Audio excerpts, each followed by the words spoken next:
Hello aspirant, সবাইকে প্রস্তুতি online coaching চ্যানেলে ওয়েলকাম। এটা আমাদের একটা জিকে সম্পর্কিত ভিডিও, তো যেখানে আমি কিছু ইম্পর্টেন্ট ভিডিও এবং সেই সম্পর্কিত আর কিছু তথ্য দেওয়ার চেষ্টা করব। তো পুরো ভিডিওটা তোমরা মনোযোগের সঙ্গে দেখো এবং তোমরাও তোমাদের মতন করে এগুলোকে অ্যান্সার করার চেষ্টা করো। কারণ জানোই যে জিকেটা এতটাই ভাস্ট একটা আমাদের চ্যাপ্টার, যে যাকে আমরা যদি কেবল মুখস্থ করব ভাবি তাহলে মুশকিল হয়ে যায়। আমাকে এগুলোকে রেগুলার বেসিসে প্র্যাকটিসের মধ্যে রাখতে হবে, তবে গিয়েই কিন্তু পরীক্ষার হলে ঠিকঠাকভাবে মাথায় আসবে। তা না হলে দেখবে দুটো অপশনের মধ্যে কনফিউজ হয়ে যাবে, যে জানি তো এই দুটোর মধ্যে কে হবে, কিন্তু কে হবে সেই সময় একদম 100% ভাবে মনে আসতে চাইছে না, যদি আমরা রেগুলার বেসিসে এই জিনিসগুলোকে প্র্যাকটিস না করি। সেটা শুধু কেবল জিকের ক্ষেত্রে নয়, সমস্ত সাবজেক্টে। তো চলো, আমাদের আজকে কি জিকে গুলো আছে সেগুলো দেখি। তো ভিডিওটা শুরু করা যাক। আচ্ছা, 19 নম্বরে আছে প্রথমেই যেটা আছে, আমি নাম্বারিংটা একটু এদিক ওদিক হয়ে আছে, কিন্তু কোশ্চেন ঠিক আছে। যে প্রধানমন্ত্রী নরেন্দ্র মোদী কোন শহরে রামানুজনের মূর্তি প্রতিস্থাপন করেন, যেটি ভারতের দ্বিতীয় উচ্চতম মূর্তি বা সেকেন্ড টলেস্ট আমাদের স্ট্যাচু? বলো কোনটা হবে এটা, কোন শহরে সেটা? তো এক্ষেত্রে আমাদের সঠিক উত্তরটা 19 নম্বরে, আমাদের সঠিক উত্তরটা কিন্তু হয়ে যাবে 19 নম্বরে আমাদের সঠিক উত্তর হয়ে যাবে অপশন সি। অপশন 19 নম্বরে আমাদের সঠিক উত্তরটা হয়ে যাবে, এক সেকেন্ড।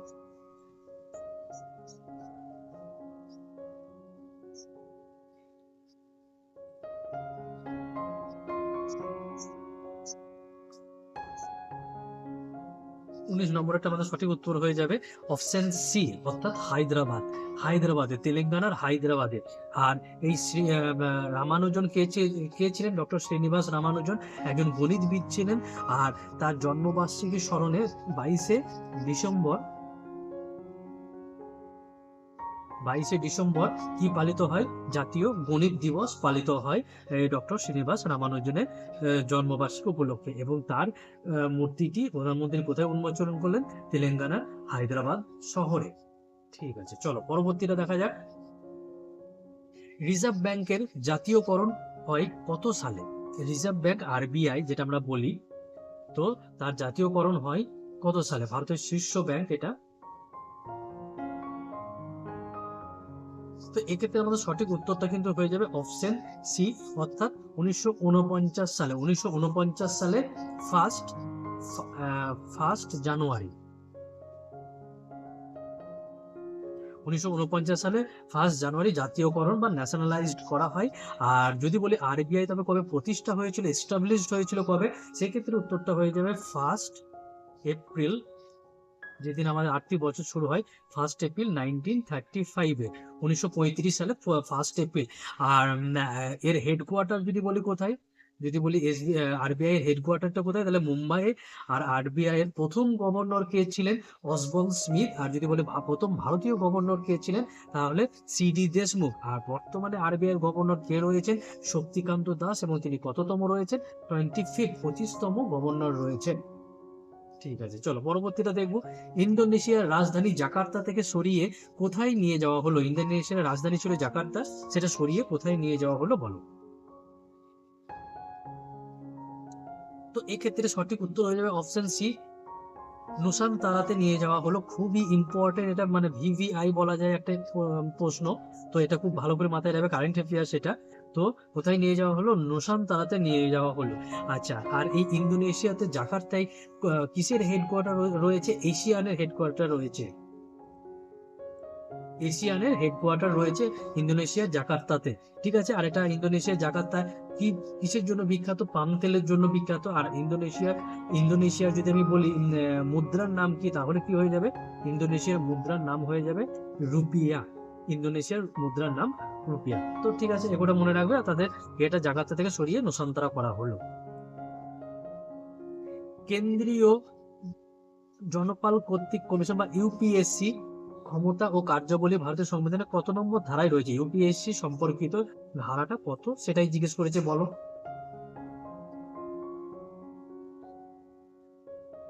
তো এক্ষেত্রে সঠিক উত্তর হয়ে যাবে অপশন এ, অর্থাৎ 320 নম্বর ধারায়। ঠিক। তো যদি এখন বলি যে ইউপিএসসি বর্তমান চেয়ারম্যান কে রয়েছেন, তাহলে সঠিক উত্তরটা কি হয়ে যাবে? প্রীতি সুদা। ঠিক আছে, এবার চলো পরবর্তীটা দেখি। ভারতীয় সংবিধানে কোন ধারায় সম্পত্তির অধিকার আইনগত অধিকার হিসাবে স্বীকৃতি পেয়েছে? সম্পত্তির অধিকারটা আইনগত অধিকারের স্বীকৃতি পেয়েছে, বলো। খুবই ইম্পর্টেন্ট একটা কোশ্চেন আমাদের সংবিধান বা ভারতীয় সংবিধান সম্বন্ধে। তো এক্ষেত্রে সঠিক উত্তর হয়ে যাবে অপশন বি, অর্থাৎ 300 এ ধারায়। আর এটা প্রথমে কিসের মধ্যে ছিল? এটা মৌলিক অধিকারের মধ্যে ছিল, আর এটাকে 44তম সংশোধনীর মাধ্যমে 1978 সালে যেটা 44তম সংশোধনী হয়েছিল, তার মাধ্যমে এটা মৌলিক অধিকার থেকে সরিয়ে আইনগত অধিকারের স্বীকৃতি দিয়ে 300 নম্বর ধারায় এটাকে প্রতিস্থাপন করা হয়েছে। ঠিক আছে, চলো।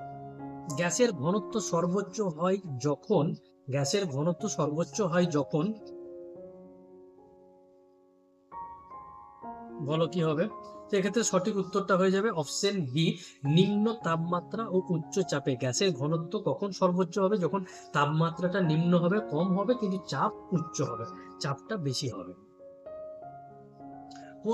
কোন পদার্থের সঙ্গে অপদ্রব্য মেশালে বা অনুপর দ্রব্য মেশালে পদার্থের গলনাঙ্ক কি হবে?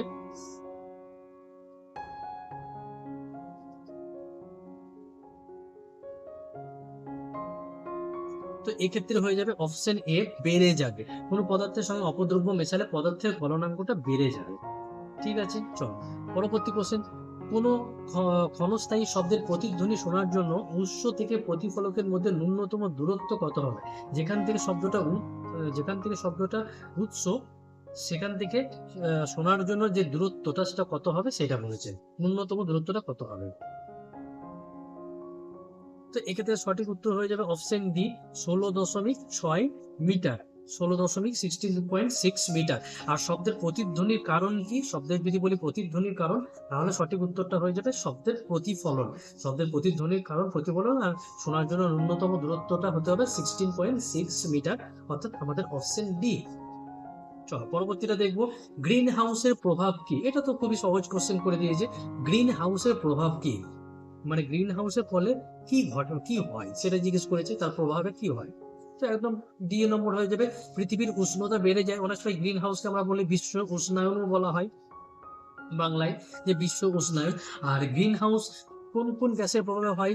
সিএফসি বা ক্লোরোফ্লোরোকার্বন, তারপরে CO2, carbon die oxide, CH4, methane, তারপরে জলীয় বাষ্প বলতে পারো, তারপরে N2O, নাইট্রাস অক্সাইড, O2 বা ওজোন গ্যাস। হ্যাঁ, এগুলো হতে পারে। এছাড়া আরেকটা যেটা কারণ হতে পারে, যেটা খুব বেশি, সেটা কি হতে পারে? সে বৃক্ষচ্ছেদনের মাধ্যমে এগুলো, বৃক্ষ যত বেশি ছেদন হবে কার্বন ডাই অক্সাইডের ভারসাম্যটা ততটাই নড়বড়ে হয়ে যাবে। তো এগুলো কারণ সব। আর গ্রিন হাউসের প্রভাবে কি হয়, এখানে যেটা বলেছে বিশ্ব উষ্ণায়ন বেড়ে যায়, মানে গরম আস্তে আস্তে বেড়ে যাবে, বরফ গলতে আরম্ভ করবে, এই যে জিনিসগুলো হয়। 10 নম্বরটা দেখবো। এপিকালচার কথাটি কোন চাষের সঙ্গে সম্পর্কিত? এপিকালচার কথাটি কোন চাষের সঙ্গে সম্পর্কিত, বলো। তো এক্ষেত্রে সঠিক উত্তরটা অপশন সি, মৌ চাষের সঙ্গে। হ্যাঁ, মৌ চাষের সঙ্গে বা বি ফার্মিং এর সঙ্গে যুক্ত। চলো পরবর্তীটা দেখবো। কোনটি পরভোজী উদ্ভিদ? কোনটি একটি পরভোজী উদ্ভিদ, বলো। তো এক্ষেত্রে সঠিক উত্তর হয়ে যাবে অপশন বি, অর্থাৎ মিউকর একটি পরভোজী উদ্ভিদ। দ্বিতীয় বৌদ্ধ সম্মেলন হেন পরীক্ষা নেই যে এই প্রশ্নটাকে সেই পরীক্ষায় দেখা যায় না। তাই যতটাই এটা ইম্পর্টেন্ট বলা যায় ততটাই কম। দ্বিতীয় বৌদ্ধ সম্মেলন, দ্বিতীয় নয়, মানে বৌদ্ধ সম্মেলন সম্বন্ধে বলতে চাইছি, হেন পরীক্ষা নয়। তাহলে দ্বিতীয় বৌদ্ধ সম্মেলনের সভাপতিত্ব করেছিলেন কে? তো এক্ষেত্রে সঠিক উত্তর হয়ে যাবে সাবাকামি দ্বিতীয় বৌদ্ধ সম্মেলন সভাপতিত্ব করেছেন। এবার একটু আমি এই বৌদ্ধ সম্মেলন নিয়ে আলোচনা করে দিই, খুব ফার্স্ট আলোচনা করব। যে ফার্স্ট যেটা হয়েছিল সেটা কত সালে হয়েছিল? 483 বিসিতে হয়েছিল। 483 বিসিতে হয়েছিল। কার সময়? অজাতশত্রুর সময়। কোথায় হয়েছিল? রাজগৃহে। আর যার সভাপতিত্ব কে করেছিলেন? সাবাকামি। তার প্রথমটা হয়েছিল 483 বিসিতে। কার সময়? অজাতশত্রুর সময়। কোথায়?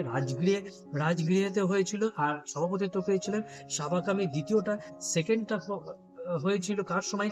কালাশকের সময়। কোথায়? না বৈশালীতে। তারও সভাপতিত্ব করেছিলেন কে? না সাবাকামি।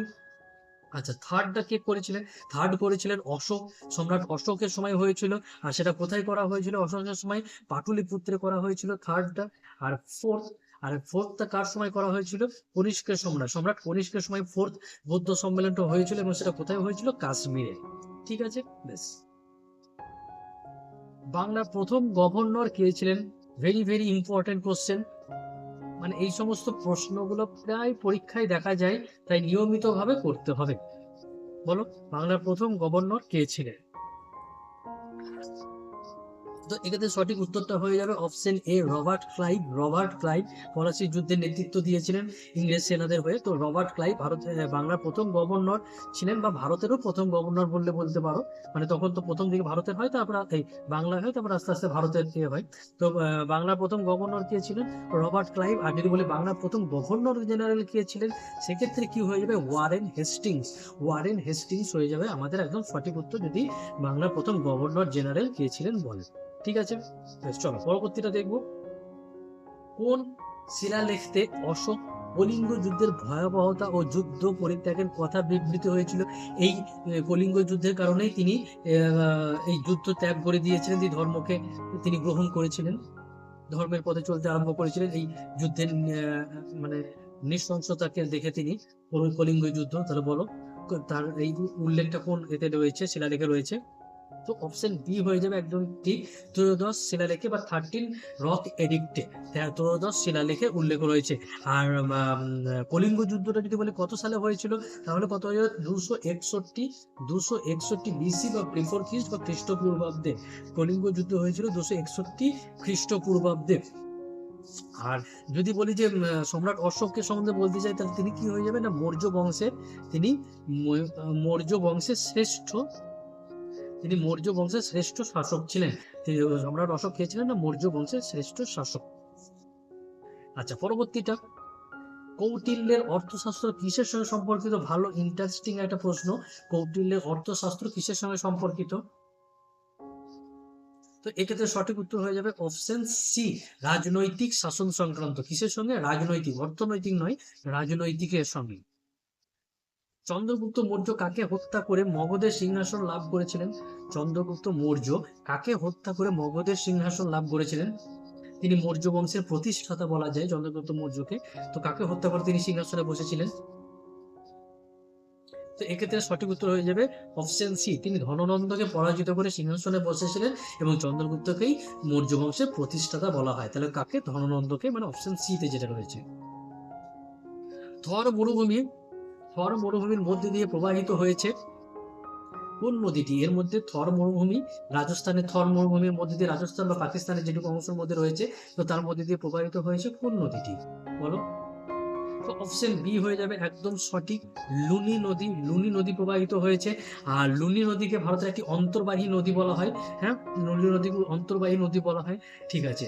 আর লুনি নদী যদি বলে আমরা উৎস কোথা থেকে, লুনি নদী কোথা থেকে উৎস হয়েছে, তাহলে বলবো রাজস্থানের পুষ্কর হ্রদ থেকে, রাজস্থানের পুষ্কর হ্রদ থেকে। আর যদি বলে লুনি নদী কোথায় গিয়ে পতিত হয়েছে, তাহলে গুজরাটের কচ্ছের রণে গিয়ে পতিত হয়েছে।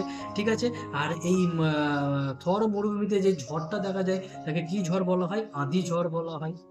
ঠিক আছে। এগুলো অল্টারনেটিভ ভাবে সমস্ত পরীক্ষায় কোনো না কোনো ভাবে আসতে দেখা যায়, ওই জন্য একটু আলোচনা করাটা দরকার।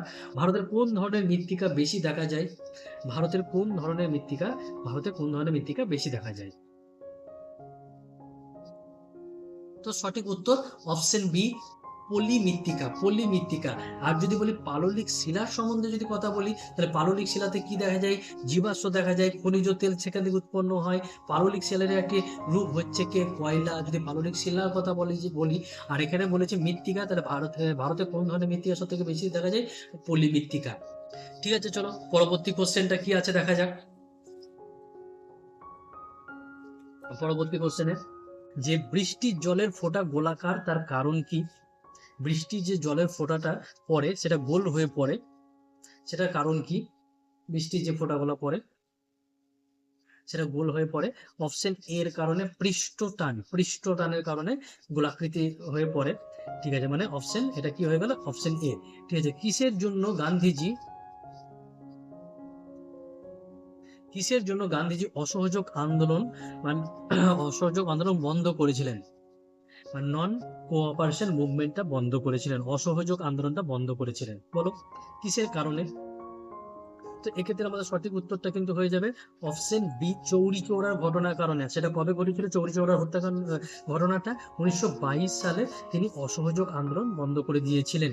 ঠিক আছে, তাহলে কিসের জন্য গান্ধীজি অসহযোগ আন্দোলন বন্ধ করেছিলেন?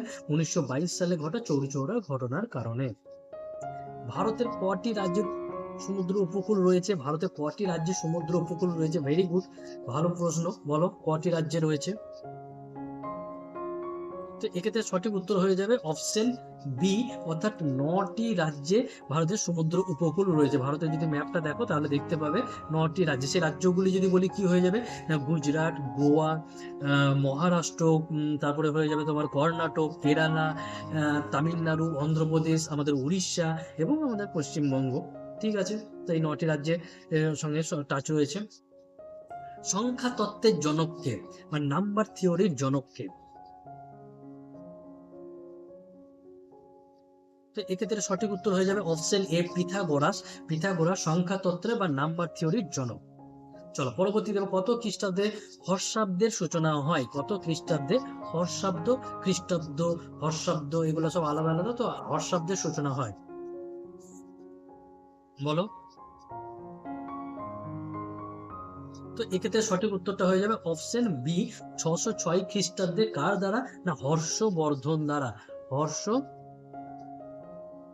হর্ষবর্ধন দ্বারা 606 খ্রিস্টাব্দে হর্ষবর্ধন দ্বারা হর্ষাব্দের সূচনা হয়েছিল।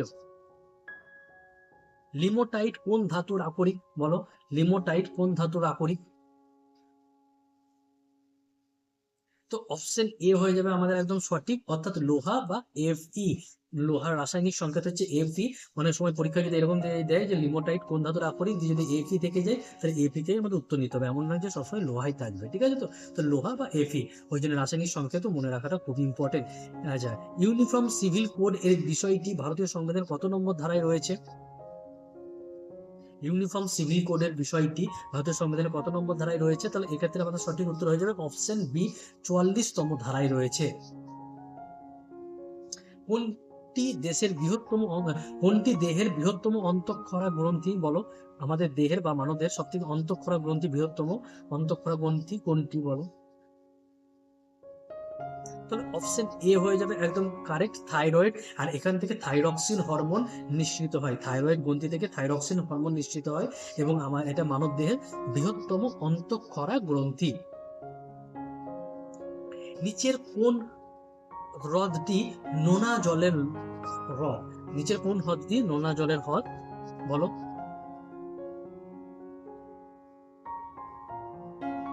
তো এক্ষেত্রে সঠিক উত্তর হয়ে যাবে অপশন এ। অপশন এ হয়ে যাবে একদম সঠিক উত্তর, অন্ধ্রপ্রদেশের পুলিকট হ্রদ। নাকি অন্ধ্রপ্রদেশের পুলিকট হ্রদ হয়ে যাবে আমাদের একটি নোনা জলের হ্রদ এই অপশন অনুযায়ী। ঠিক আছে, চলো পরবর্তীটা দেখবো। কোন রাজ্যে বিধানসভার সর্বসম্মতিতে পাস হয়েছে অপরাজিতা বিল? কোন রাজ্যে পাস হয়েছে অপরাজিতা বিল? আমাদেরই রাজ্যে। অপশন সি কে নিয়ে নাও, অপশন সি কে নিয়ে নাও, মানে পশ্চিমবঙ্গে। পশ্চিমবঙ্গে পাস হয়েছে। ঠিক আছে, বেশ, চলো পরবর্তীটা দেখবো। রাজবিন্দর সিং ভাটিয়া নিম্নলিখিত কোনটির 31তম ডাইরেক্টর জেনারেল বা ডিজি হিসাবে নিযুক্ত হয়েছেন? বলো, এটা যারা পুলিশের পরীক্ষা দিতে যাবে তাদের জন্য এটা ইম্পর্টেন্ট হচ্ছে। তো অপশন সি হয়ে যাবে সঠিক, CISF, central industrial security force. ঠিক আছে,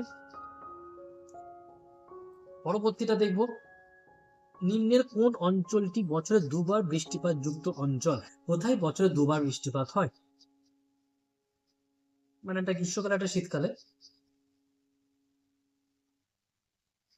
তো এক্ষেত্রে সঠিক উত্তর হয়ে যাবে অপশন ডি, শ্রীলঙ্কায়। আর ভারতের ক্ষেত্রে বললে তামিলনাড়ু করমণ্ডল উপকূলে বছরে দুবার, একবার শীতকালে হয় আর একবার গ্রীষ্মকালে হয়। হ্যাঁ, ঠিক আছে, গ্রীষ্মকালে এবং শীতকালে বৃষ্টিপাত হয়। একটা উত্তর পূর্ব, এটা পূর্ব পশ্চিম, উত্তর দক্ষিণ, একটা হচ্ছে দক্ষিণ পশ্চিম মৌসুমী বায়ুর কারণে, আর একটা উত্তর পূর্ব মৌসুমী বায়ুর কারণে। আর শীতকালে যেটা হয় সেটাকে কি বলা হয়? পশ্চিমী ঝঞ্ঝা। আর সেটা ভারতের কোথায় হয়? তামিলনাড়ু করমণ্ডল। আর এখানে যেটা চেয়েছে সেটা শ্রীলঙ্কায়, অর্থাৎ অপশন ডি তে। আচ্ছা, সম্প্রতি পশ্চিমবঙ্গে পুলিশ দিবস পালিত হয়েছে কত? তাহলে বলতে পারো পশ্চিমবঙ্গে পুলিশ দিবস কবে পালিত হয়? সহজ ভাষায় বলতে গেলে পশ্চিমবঙ্গে পুলিশ দিবস কবে পালিত হয়? তো এক্ষেত্রে সঠিক উত্তর হয়ে যাবে অপশন সি, 1 সেপ্টেম্বর। 1 সেপ্টেম্বরে পালিত হয়। আচ্ছা, কোলেস্টেরল কোথায় সংশ্লেষিত হয়? আমাদের দেহে কোলেস্টেরল কোথায় সংশ্লেষিত হয় বলো? তো অপশন বি হয়ে যাবে সঠিক উত্তর, অর্থাৎ লিভারে বা যকৃতে। লিভার বা যকৃতে। আর এখানেই কোলেস্টেরল বা ইউরিয়াও সংশ্লেষিত হয়। আর পিত্ত রস কোথা থেকে নিঃসৃত হয় যদি বলি, সেটাও হয়ে যাবে যকৃৎ থেকে পিত্ত রস নিঃসৃত হয়।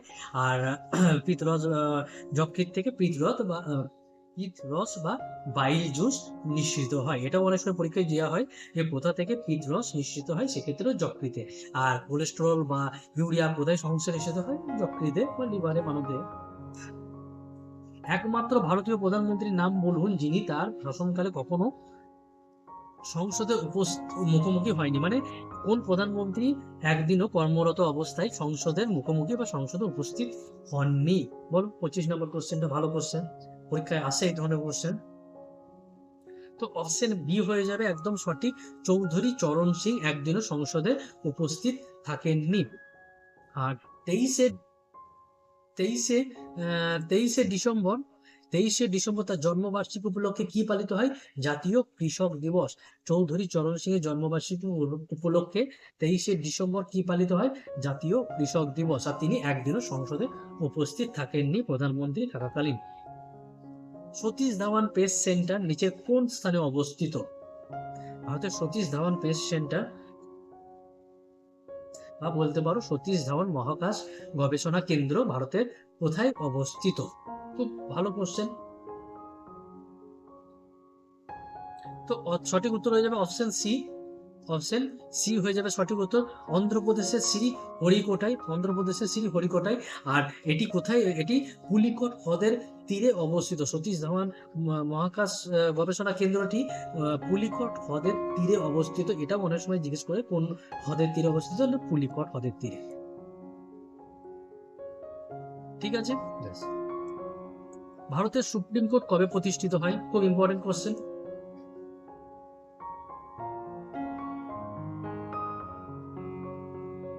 তো এক্ষেত্রে সঠিক উত্তর হয়ে যাবে অপশন সি, 1950 সালে 124 ধারা বলে।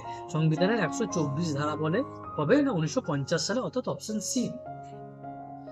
কোনটি সংবিধানের মৌলিক অধিকার হিসাবে স্বীকৃত নয়? কোনটি মৌলিক অধিকারের মধ্যে পড়ছে না? আমাদের যে 6টি মৌলিক অধিকার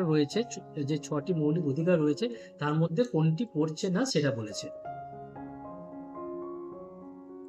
6টি যে মৌলিক অধিকার রয়েছে সংবিধানে, তার মধ্যে কোনটা পড়ছে না? অপশন ডি হয়ে যাবে একদম সঠিক, যথেষ্টভাবে জীবিকা অর্জনের অধিকার।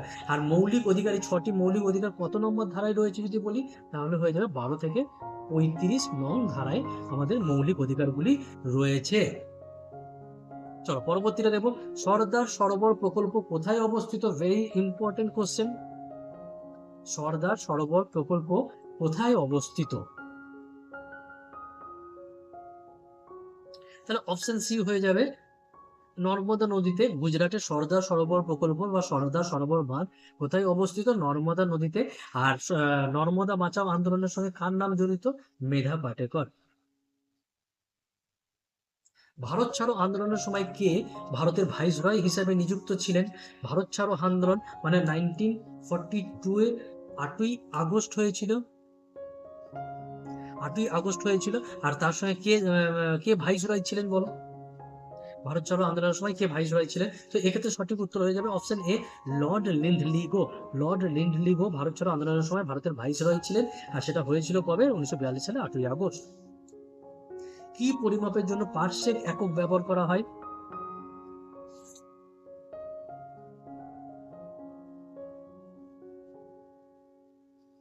দূরত্বের সব থেকে বড় একক কি পরিমাপের জন্য ব্যবহার করা হয়? তো এক্ষেত্রে সঠিক উত্তরটা হয়ে যাবে মহাজাগতিক দূরত্ব।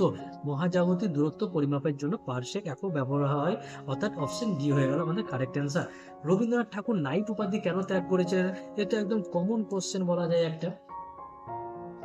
তিনি প্রতিবাদ জানানোর জন্য করেছিলেন। কবে সেটা? তো এক্ষেত্রে সঠিক উত্তর হয়ে যাবে অপশন ডি, 1919 সালে জালিয়ানওয়ালাবাগের হত্যাকাণ্ডের প্রতিবাদের জন্য তিনি ব্রিটিশদের দেওয়া নাইট উপাধি ত্যাগ করে দিয়েছিলেন। নয়ডা শহরটি কোন রাজ্যে বা ইউনিয়ন টেরিটরিতে অবস্থিত? নয়ডা শহরটি কোন রাজ্য বা ইউনিয়ন টেরিটরিতে অবস্থিত? তো এক্ষেত্রে সঠিক উত্তরটা হয়ে যাবে অপশন ডি, হরিয়ানা রাজ্যে। হরিয়ানা রাজ্যে নয়ডা শহরটি অবস্থিত। পৃথিবীর দ্বিতীয় ক্ষুদ্রতম দেশ, এটা আয়তন ওয়াইজ, এরিয়া ওয়াইজ বলেছে, পৃথিবীর দ্বিতীয় ক্ষুদ্রতম দেশ কোনটি? প্রথমটি তো ভাটিকান সিটি, তাহলে দ্বিতীয়টি কোনটি? তো এক্ষেত্রে সঠিক উত্তর কোনটা হয়ে যাবে? সঠিক উত্তর হয়ে যাবে অপশন বি, মোনাকো। প্রথমটা হচ্ছে, যদি বলে পৃথিবীর সবথেকে ক্ষুদ্রতম আয়তনে ক্ষুদ্রতম দেশকে, ভাটিকান সিটি। আর যদি বলে যে দ্বিতীয় ক্ষুদ্রতম দেশকে, তাহলে হয়ে যাবে মোনাকো। আর যদি বলি আয়তনে সব থেকে বড় বৃহত্তম দেশ কোনটি? রাশিয়া। আর দ্বিতীয় যদি বলি তাহলে হয়ে যাবে কানাডা।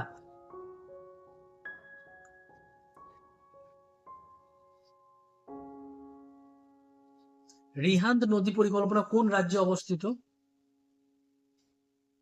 রিহান্দ নদী পরিকল্পনা কোন রাজ্যে অবস্থিত?